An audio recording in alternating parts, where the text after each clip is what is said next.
Então, meus irmãos, sobre a espera, né, do alto. A grande pergunta que a gente precisa fazer é: o que devemos fazer enquanto aguardamos? Enquanto se aguarda, né? O que fazer enquanto se aguarda? Ou será que não precisamos fazer nada?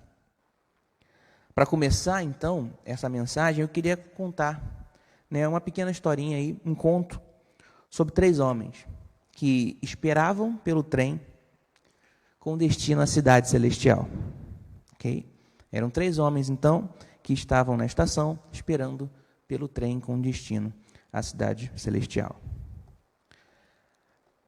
Num dado momento, o rádio, o alto-falante, né, ele sinalizou que haveria uma espera, né, uma necessidade de espera por conta de algum problema no caminho ou algum desvio, e não sabia-se mais a hora que o trem ele passaria, mas ele viria.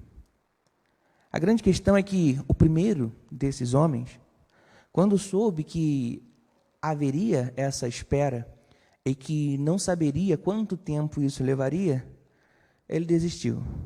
Ele até queria ir, mas pensou que o tempo que ele gastaria numa espera poderia ser grande demais e talvez não compensasse. E aí ele desistiu. O segundo homem, quando ele percebeu que haveria uma demora, ele decidiu então se acomodar num banco, ok? Se aconchegou e dormiu. Dormiu tanto, dormiu de forma tão profunda que o trem passou e ele não acordou. Dizem que ele ainda está dormindo. O terceiro não. Ciente da espera, o terceiro então resolveu ler os panfletos sobre a tal cidade. Estudou o itinerário do trem e, enquanto o trem ainda era um pontinho no horizonte, ele pôde observá-lo. De modo então que quando o trem parou, o homem sorriu e embarcou em direção à cidade celestial. E a nossa pergunta nessa manhã, a primeira, é: neste conto, quem é você? Você tem certeza de quem você é? É importante que pensemos sobre isso, meus irmãos. E aí, então, no contexto da passagem que nós lemos hoje, a espera que os apóstolos, que os discípulos de Jesus aqui estavam, né, em aguardo, era sobre a vinda do Espírito Santo, né, do derramamento do poder do alto, do cumprimento das promessas que Jesus havia feito para os seus discípulos, né, que a gente pode ver em João capítulo 14, ali no verso 18 a 20, também 26, que eles não os deixaria sozinhos, que ele enviaria um consolador para guiá-los, ok? Então, esse é o contexto da passagem bíblica. E pensemos agora no nosso contexto atual. O nosso contexto agora é a espera do fim da pandemia, não é verdade? Esse é o contexto mais... o contexto atual, não é verdade? Essa é a primeira questão que a gente pensa quando a gente fala de espera. Estamos todos já um pouco cansados dessa questão da pandemia, de não podermos estar juntos, não podermos congregar, de não podermos sair livremente. Então, nesse momento, tem esse contexto mais imediato, que é o fim da pandemia. Mas, além disso, enquanto cristãos, nós esperamos o retorno do Cordeiro, do Santo, do desejado das nações, como diz Ageu, capítulo 2, verso 7. Então, nesse contexto de espera, e aí eu faço novamente a pergunta: enquanto esperamos o fim da pandemia, enquanto esperamos o retorno triunfal do Cordeiro, o que fazer? O que fazer enquanto aguardamos? Vejamos então os exemplos, o exemplo que o texto de Atos do capítulo 1, do verso 12 ao 26, ele nos traz quanto à espera, então, do Consolador, quanto à espera do Espírito Santo. Quero que vocês pensem comigo que 4 comportamentos serão percebidos, meus irmãos. E nós falaremos sobre esses 4 comportamentos agora, nesta manhã. O primeiro, ele logo de cara, ele se encontra no verso 12. Ok? Diz assim o texto: Então eles voltaram para Jerusalém, vindo do monte chamado das Oliveiras, que fica perto da cidade, cerca de 1 quilômetro. Ok? O verso diz, então, que eles aguardaram em Jerusalém. Na quarta-feira, o nosso pastor ele leu o texto do capítulo 1, do verso 1 ao 11, e no verso 3 e 4 há uma informação digna, né, de releitura. Olhe comigo, por gentileza. Depois do seu sofrimento, Jesus apresentou-se a eles e deu-lhes muitas provas indiscutíveis de que estava vivo. Apareceu-lhes por um período de 40 dias, falando-lhes acerca do reino de Deus.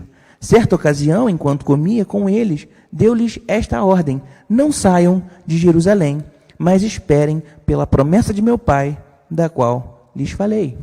Então, o verso 4 diz: não saiam, esperem. O que os discípulos fizeram? Esperaram. Eu gosto disso. Mandou esperar e eles esperaram. Tem muita coisa boa na obediência, meus irmãos. E essa é a primeira, de fato, percepção, o primeiro comportamento que nós percebemos por parte desse grupo, ok? É esperar obedecendo. Precisamos compreender que boa parte do Evangelho é obediência. Abra comigo, por gentileza, em 1 Samuel, o capítulo 15. Leremos apenas 2 versos. Mas ali há uma rejeição por parte do primeiro rei de Israel. Deus rejeita o rei de Israel. E a gente vai saber o motivo pelo qual esse homem é rejeitado. Capítulo 15, verso 22. Samuel, porém, respondeu: acaso tem o Senhor tanto prazer em holocaustos e sacrifícios, quanto em que se obedeça a sua palavra? A obediência é melhor do que o sacrifício, e a submissão é melhor do que a gordura de carneiros, pois a rebeldia é como o pecado da feitiçaria, e a arrogância como o mal da idolatria. Assim como você rejeitou a palavra do Senhor, ele o rejeitou como rei. Ok? No capítulo 15, no início, nós percebemos que a palavra do Senhor vem a Samuel, e Samuel passa uma mensagem para Saul. Ele está indo para uma batalha, e Samuel diz o seguinte: olha, da parte do Senhor que você não poupe nem o gado, que você destrua tudo, ok? Essa é a vontade do Senhor, o teu Deus. E aí mais para frente nós vemos que Saul ele não faz aquilo que o Senhor pediu.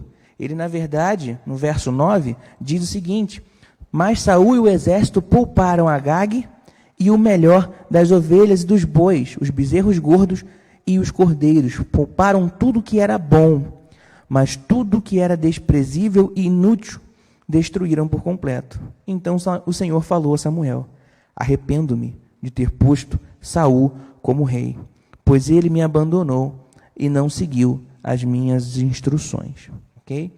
Ou seja, a tristeza, ok, da parte de Deus com Saul é porque ele não fez o que deveria ter feito. Houve um ensinamento, houve uma instrução, e ele não obedeceu. Ok? É muito importante que pensemos sobre isso. João 14, verso 21, traz também uma informação importante sobre esse assunto.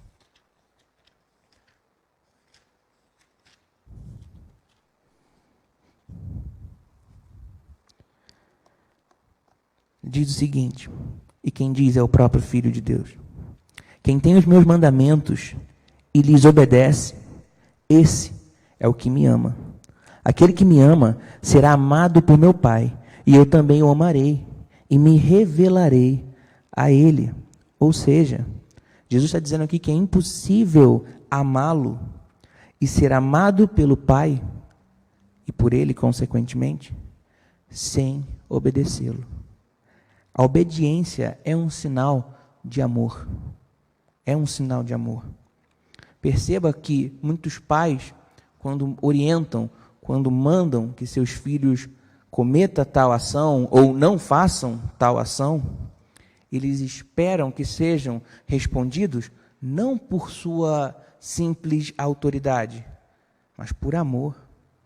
Eu não fiz, meu pai, porque você mandou não fazer. É um gesto de amor.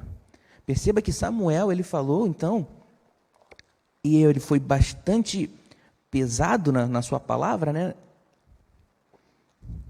Quando ele tratou sobre o pecado da desobediência.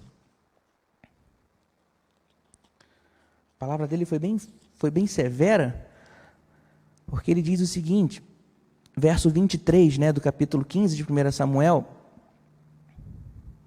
pois a rebeldia é como o pecado da feitiçaria. Ou seja, a feitiçaria aqui é justamente você servir um outro Deus, você cometer coisas que Deus abomina.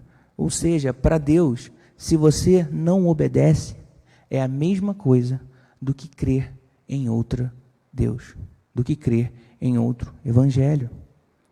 É muito sério isso. A palavra de Deus, ela requer obediência. O evangelho, ele requer obediência. E aí eu te faço uma pergunta, meu irmão. O filho, ele faz a vontade do Pai. Nós vimos isso durante todos os evangelhos. O Espírito faz também a vontade do Pai. Os anjos no céu, eles também fazem a vontade do Pai. Os profetas e os apóstolos fizeram a vontade do Pai.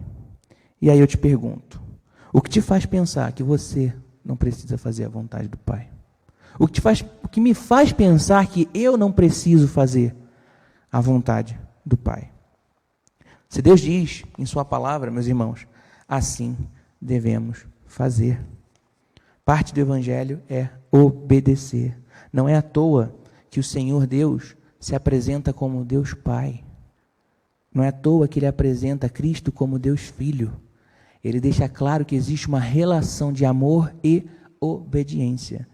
E no sentido em que somos todos seus filhos, devemos obedecê-lo. Ou seja, esperar não é ficar parado. Esperar é obedecer. Caminhando para o nosso segundo comportamento, nós vemos no verso 13 e 14 que esperar também deve ser esperar orando. Acompanhe comigo, meu irmão, em sua Bíblia. Quando chegaram, subiram ao aposento onde estavam hospedados. Achavam-se presentes Pedro, João, Tiago e André, Filipe, Tomé, Bartolomeu e Mateus, Tiago, filho de Alfeu, Simão, o Zelote e Judas, filho de Tiago. Ou seja, os 11, os apóstolos estavam ali. Verso 14, todos eles se reuniam sempre em oração com as mulheres, inclusive Maria, a mãe de Jesus, e com os irmãos deles. Ou seja, os discípulos esperavam juntos em um só pensamento, com uma mesma postura. Eles oravam a Deus. Ok? O texto, então, ele nos mostra que este ato de orar era um costume deles. E quando a gente fala de costume, é um tanto curioso, porque nós podemos criar um costume do zero, ou podemos reproduzir esse costume vendo alguém fazer. Ok? Vou dar 2 exemplos. Eu tenho mania de girar a aliança no meu dedo. Eu fico parado às vezes e percebo que estou girando a aliança do meu dedo. É um costume, ninguém me ensinou, eu acabo fazendo. Não tem nenhuma questão de sorte, não tem nenhuma simpatia, é só um gesto. Às vezes eu estou parado, estou fazendo isso. Virou um costume que eu adquiri sozinho. Ok? Ninguém me ensinou, eu simplesmente faço isso com uma certa constância. Um segundo exemplo de costume, e esse, a minha irmã e a Bruna, que moram comigo, sabem muito bem, mas é que dentro de casa, quando eu estou em casa, quando não tem nenhuma visita, claro, eu sempre sento no mesmo lugar, no mesmo lado do sofá. É um costume meu. Se alguém estiver sentado ali, se a Bruna ou a Larissa estiver sentado, eu encarecidamente peço, por favor, vá para o lado, eu não consigo sentar em outro lugar. Esse, meus irmãos, também é um costume, ok? Mas esse costume é curioso, porque eu aprendi com alguém. Eu aprendi com meu pai isso. Desde criança, eu via que ele tinha o lugar dele, ok? E se quando ele chegasse cansado do trabalho, precisasse almoçar e queria sentar um pouco na sala, a gente sabia que tinha o lugar do papai. E a gente falava isso, olha, agora está na hora do lugar do papai, a gente não pode ficar no lugar dele, porque ele quer descansar, ele tem o direito dele de estar no lugar dele. Esse era um costume que meu pai ele tinha E acabou passando isso para mim, eu só percebi isso depois. E às vezes, e é engraçado que às vezes eu repeti isso para a Larissa, falava, Larissa, eu vou sentar aqui no lugar do papai. Legal? Era o meu lugar, que não sou pai, né? Ainda. Então esse é um costume que eu peguei com meu pai. Então costume é algo engraçado, porque às vezes nós adquirimos sozinho de algo que nós fazemos, outras vezes nós reproduzimos de algo por termos visto alguém fazendo. E eu percebo que não é só esse o costume que eu peguei de meu pai. Eu tenho muitos costumes que eu acabei aprendendo com meu pai por ver e por reproduzir. Isso é bom, né? Eu vejo que meu pai me ensinou muita coisa boa. E às vezes quando eu falo, quando eu estou tratando a Bruna, às vezes a própria Bruna ou a Larissa, né, falam assim, nossa, acabei de ouvir a voz do seu pai falando agora. Ó, isso aí é o seu pai todo. Isso é bom, porque foi ele que me ensinou. E eu sei que é bom, porque ele me ensinou, e porque quando eu fiz, eu experimentei os benefícios de alguns de seus costumes. Meu pai é um homem muito amável. Meu pai é um homem que demonstra carinho com muita facilidade. Então, quando eu começo a repetir aquilo que meu pai faz, eu percebo o benefício disso, mas ainda que num primeiro momento eu não percebesse, eu ainda sei que é bom, porque foi meu pai que ensinou. E agora eu pergunto, né, para vocês, com quem será que os apóstolos e os discípulos aprenderam o costume de orar? Certamente com o Mestre, certamente com Jesus. E nós sabemos que oração é um bom costume, porque foi Ele que nos ensinou.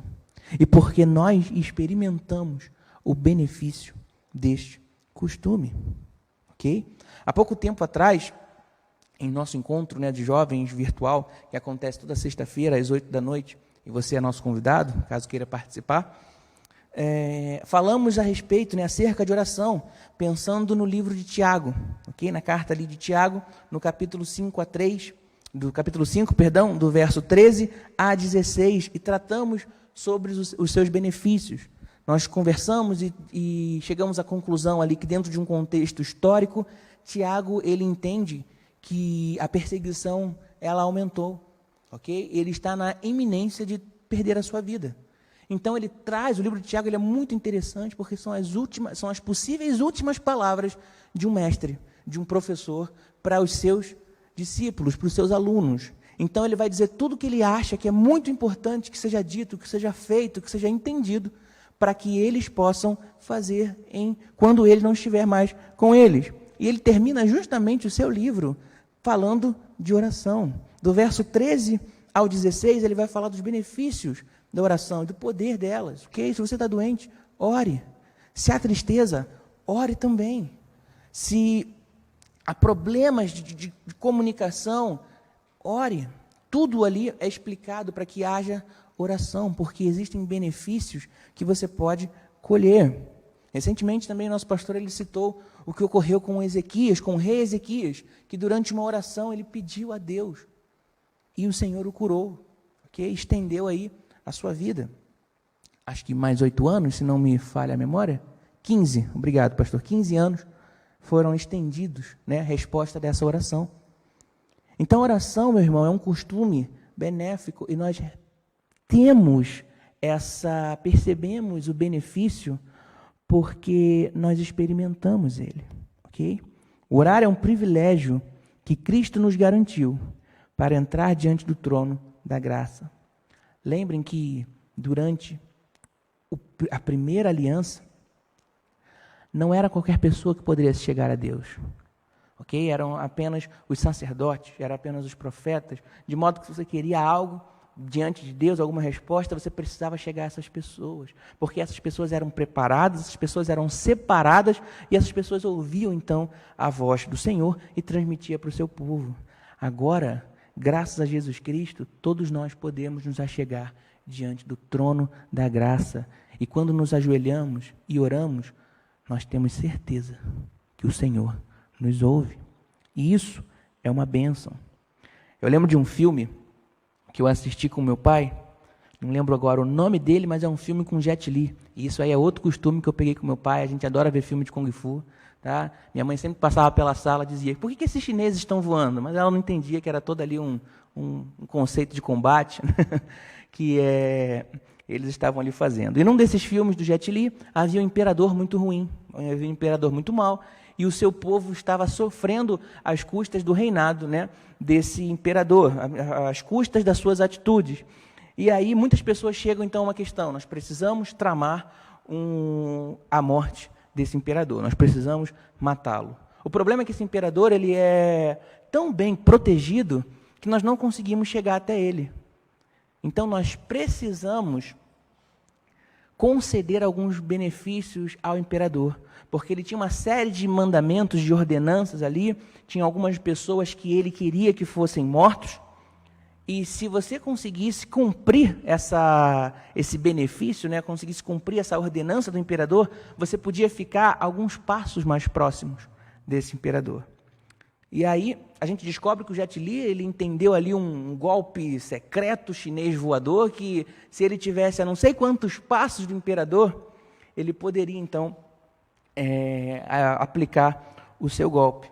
De modo então que, de acordo com aquele texto, você precisaria, de acordo com aquele filme, você precisaria ir além para poder se aproximar do imperador. Se você não tivesse feito uma série de questões, você não poderia se aproximar desse imperador.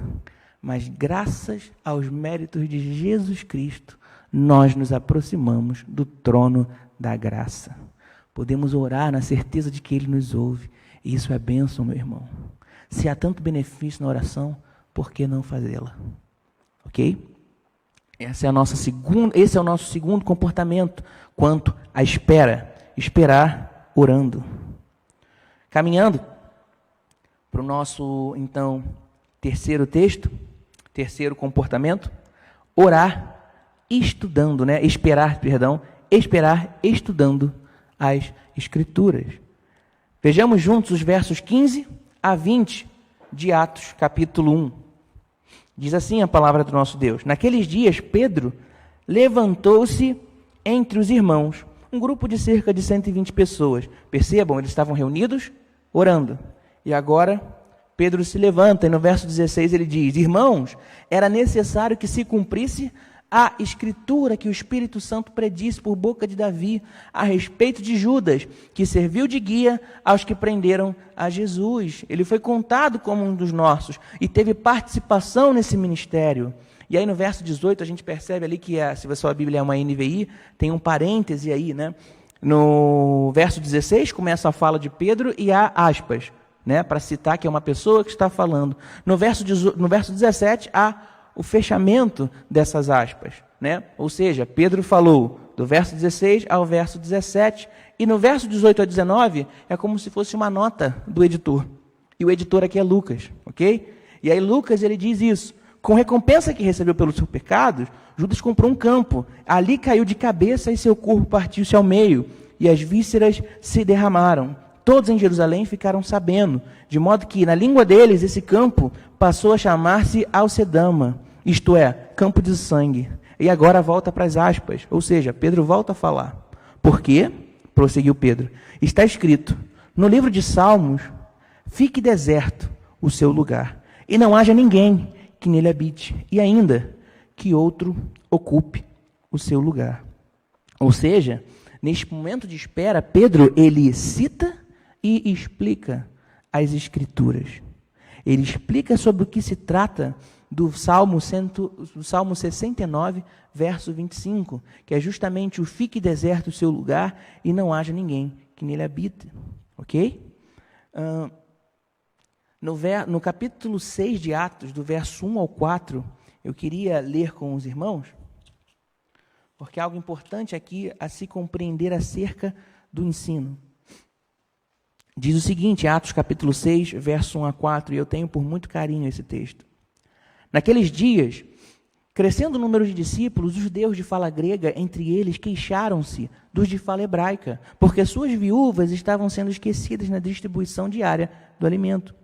Por isso, os 12 reuniram todos os discípulos e disseram, não é certo, negligenciarmos o ministério da palavra de Deus a fim de servir às mesas. E aqui, meus irmãos, cabe um parêntese importante. Os 12 não estão querendo dizer que servir às mesas não é importante, mas ele diz que não se pode negligenciar a palavra, o ministério da palavra, em nenhuma circunstância, ok? Tanto não é importante que o texto vai dizer, no verso 3, irmãos, escolham entre vocês 7 homens de bom testemunho, cheios do Espírito e de sabedoria, ou seja, eu vou passar o trabalho, mas não é para qualquer um. Passaremos a eles essa tarefa e nos dedicaremos à oração e o ministério da palavra, ou seja, orar e estudar a palavra de Deus não pode ser negligenciado, ok? Perceba que para que esta dedicação ocorresse, os apóstolos tiveram que se separar dos demais. E é um engano, meus irmãos, pensar que podemos conhecer a Deus sem nos dedicarmos, sem abdicarmos de algo.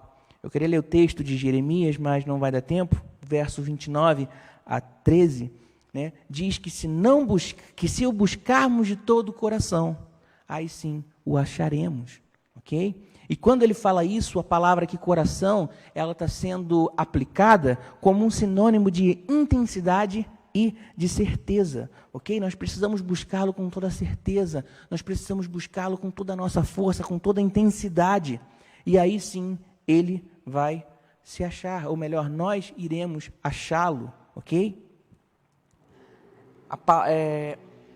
A gente percebe também em 2 Crônicas, capítulo 7, verso 14, eu acho que há 2 semanas atrás, se não me engano, o nosso pastor ele citou esse texto, que diz que o seu povo, que se chama pelo meu nome, se humilhar, se orar, se arrepender dos seus maus caminhos, então do céu eu ouvirei, né, e sararei a sua terra. Perceba então que, para que o povo pudesse ver o agir de Deus, eles tinham que fazer uma série de comportamentos, ok?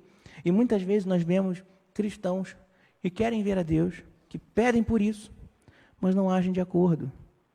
Não se pode entrar na presença de um presidente de qualquer maneira. E por que queremos entrar na presença do nosso Senhor de qualquer jeito? E aí as pessoas confundem, às vezes, essa questão de direito e dever, porque o Senhor Jesus, ele realmente abriu-nos a possibilidade de nos aproximarmos de Deus. Mas não é só porque estamos entrando, graças aos méritos de Jesus, que devemos entrar de qualquer maneira. Se quisermos conhecer a Deus, precisamos buscá-lo. Precisamos buscá-lo.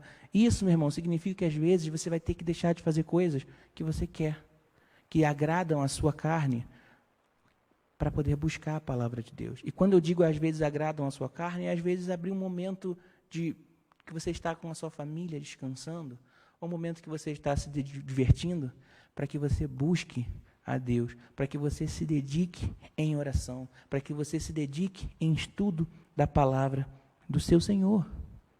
Afinal, e aí eu te pergunto, de que vale esperar por alguém que você não conhece? Caminhando, antes de chegarmos ao nosso quarto comportamento, eu quero que você pense comigo sobre a combinação desses 3 primeiros comportamentos. A imagem de Pedro, ok? Percebamos que se esperamos obedecendo, se esperamos orando, se esperamos lendo a palavra de Deus, alguma coisa acontece, ok? Pedro, então, ele estava junto com seus irmãos e, aparentemente do nada, ele chegou a uma conclusão de que algo aconteceu para se cumprir a palavra de Deus. Ou seja, Pedro toma frente para confortar os seus irmãos. Irmãos, isso aconteceu para que se cumprisse a palavra de Deus. E se uma coisa se cumpriu, outras se cumprirão também. Então Pedro está fortalecendo os seus irmãos nesse momento. E isso, meus irmãos, acontece porque quando obedecemos a Deus, oramos e estudamos a sua palavra, passamos então a conhecer a sua vontade. Ok? Nós sabemos o que precisamos fazer a partir do momento que estas 3 ações estão efetuadas em nossas vidas. E é engraçado que às vezes tem muito crente se sentindo perdido, muito crente sem fé, muito crente sem saber o que fazer. Eu nunca vi um crente que tem um costume de oração, um costume de leitura, se sentir perdido. Porque se você ora, se você lê a palavra de Deus, invariavelmente Deus fala contigo. Ok? Então é muito difícil você encontrar um cristão que se sente perdido e que pratica essas ações. Ok? Na maioria das vezes a culpa é nossa, meus irmãos. A gente precisa pensar sobre isso. Quando acontece algo em minha vida, o meu pensamento é: onde é que eu estou errando? Será que eu orei pouco? Será que eu li pouco? Porque Deus errado não está. Então talvez eu não estou percebendo alguma coisa. Então preciso me recolher, né, ao meu pequeno ser. Preciso entender que sou verme. E aí sim buscar ao meu Senhor. E Ele vai falar comigo. Ok? E uma pequena observação ao verso 20 do capítulo 1 de Atos, que outro ocupe o seu lugar. E aí eu vi uma reflexão de um pastor que eu achei por demais interessante, que ele fala que quando Pedro ele cita esse texto, é bem provável que as palavras de Jesus ainda estivessem ecoando, que se encontram em Mateus capítulo 16, verso 18. Eu gostaria de pensar nesse texto com vocês, trazendo ele para o nosso atual momento. A palavra de Jesus, no verso 18, é o seguinte: eu lhes digo que você é Pedro, e sobre esta pedra edificarei a minha igreja, e as portas do inferno não prevalecerão contra ela. E aqui, meu irmão, à primeira vista, a gente pode pensar que a igreja sofreu um baque, ok? Eram 12, mas um foi um traidor. Ou seja, temos um a menos para trabalhar. Mas Pedro, por estar obedecendo, por estar orando, por estar próximo à palavra de Deus, estudando, ele entende uma coisa: as portas do inferno não prevalecerão contra a igreja, e o trabalho precisa continuar. Ou seja, meu irmão, a pandemia que vem sobre nós, ela é uma leve e momentânea tempestade, ok? Mas ela não abalará o povo de Deus, não abalará a nossa fé. Estamos firmes porque temos certeza de que as portas do inferno não prevalecerão contra a igreja, contra nós, porque somos povo de Deus. Importante pensar nisso. Então, caminhando para o fim da nossa mensagem, a nossa quarta percepção, quarto comportamento dos apóstolos é que eles esperam trabalhando pelo reino. Okay? E se você lê a Bíblia, se você ora, se você obedece ao seu Senhor, você consegue perceber o que você deve fazer, que você precisa trabalhar. E na semana passada, no domingo pela manhã, eu conversando com um pastor, ele me disse algo muito interessante, e eu gostaria de dividir com os irmãos. Ele disse assim para mim: Deus não chama ninguém que está parado. Pense em Gideão, pense em Davi, pense nos apóstolos. Ninguém estava parado. Isso aí é 1 Faustinos, capítulo 3. Pense nisso, meu irmão. Isso me chamou muita atenção. O Senhor não chama quem está parado, e Ele também não nos chama para ficar parado. O Evangelho é movimento, ok? O Evangelho não consiste somente na teoria, ele também é prática. Observe os 3 últimos versos do Evangelho de Mateus. Os 3 últimos versos do Evangelho de Mateus dizem o seguinte, ou o Evangelho de Cristo segundo Mateus. Os 3 últimos versos dizem o seguinte: então Jesus aproximou-se deles e disse: foi-me dada toda a autoridade nos céus e na terra, portanto vão e façam discípulos de todas as nações, batizando-os em nome do Pai, do Filho e do Espírito Santo, ensinando-os a obedecer a tudo que eu lhes ordenei, e eu estarei sempre com vocês até o fim dos tempos. Ou seja, há a promessa de que o Senhor permanecerá conosco, mas Ele nos manda fazer um trabalho, ok? A grande comissão é justamente um chamado para o trabalho, meu irmão. O Senhor então nos chama para trabalhar, e isso é uma bênção, isso é uma grande alegria, ok? Uma pequena observação aqui aos versos 21 e 22 desse texto.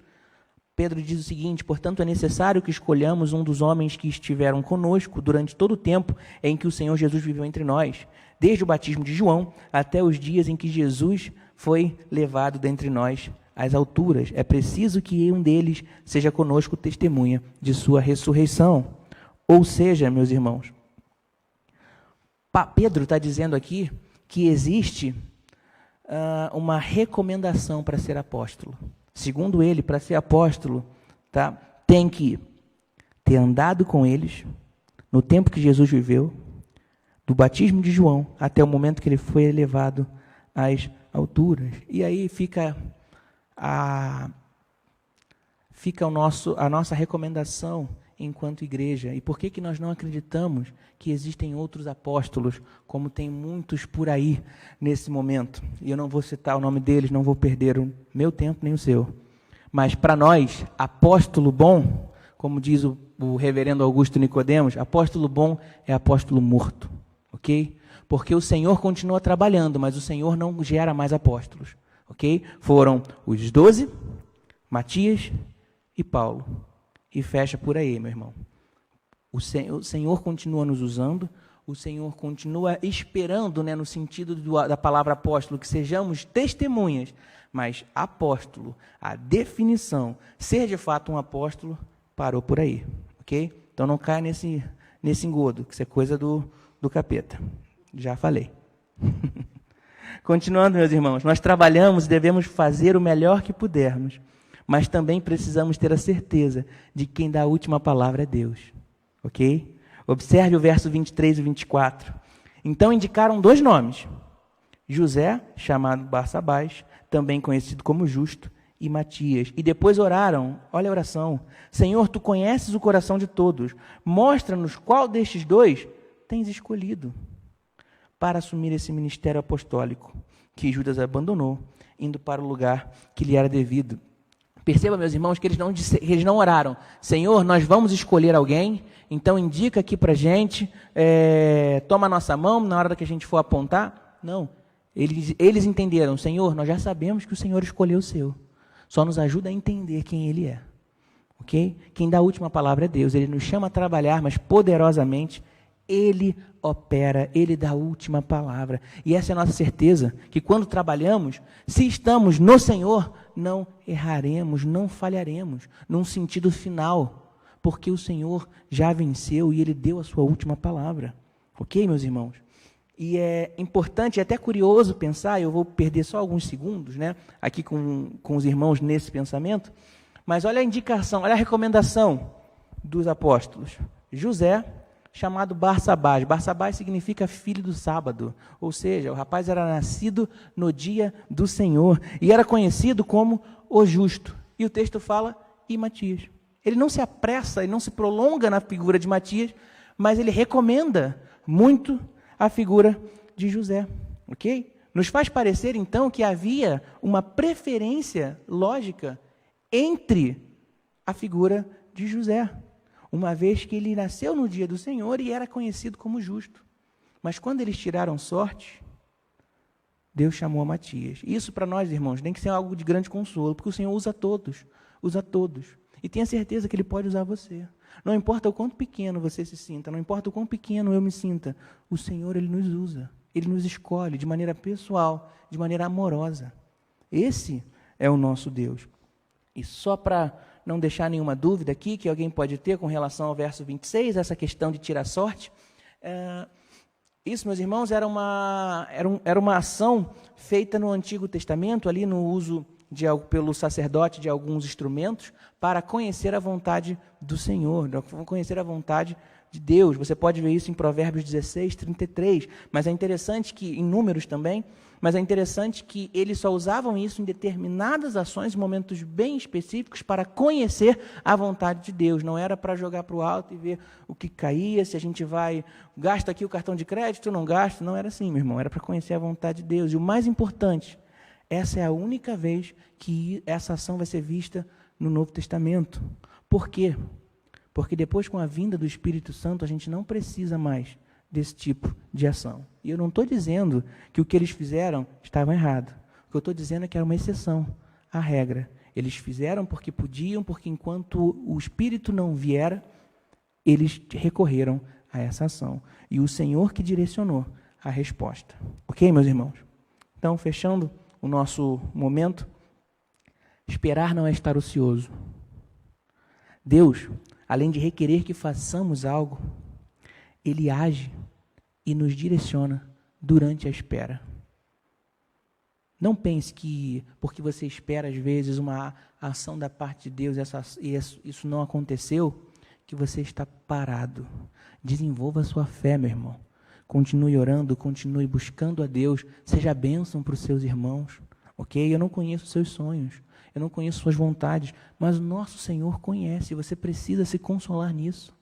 Ele conhece aquilo que você necessita, meu irmão. Então aguarde, espere, mas não espere de maneira ociosa. Haja. O Senhor nos chamou para isso. Lembre-se dos 3 homens no trem, do conto sobre a espera do trem. Quem você é, meu irmão?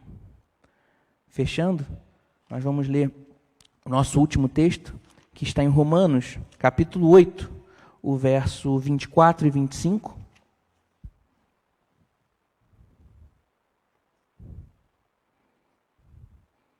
Que diz o seguinte: pois nessa esperança somos salvos, mas esperança que se vê não é esperança. Quem espera por aquilo que está vendo? Mas se esperamos o que ainda não vemos, aguardamo-lo pacientemente. Aguarde, meus irmãos, porque o Senhor virá. Ele vem.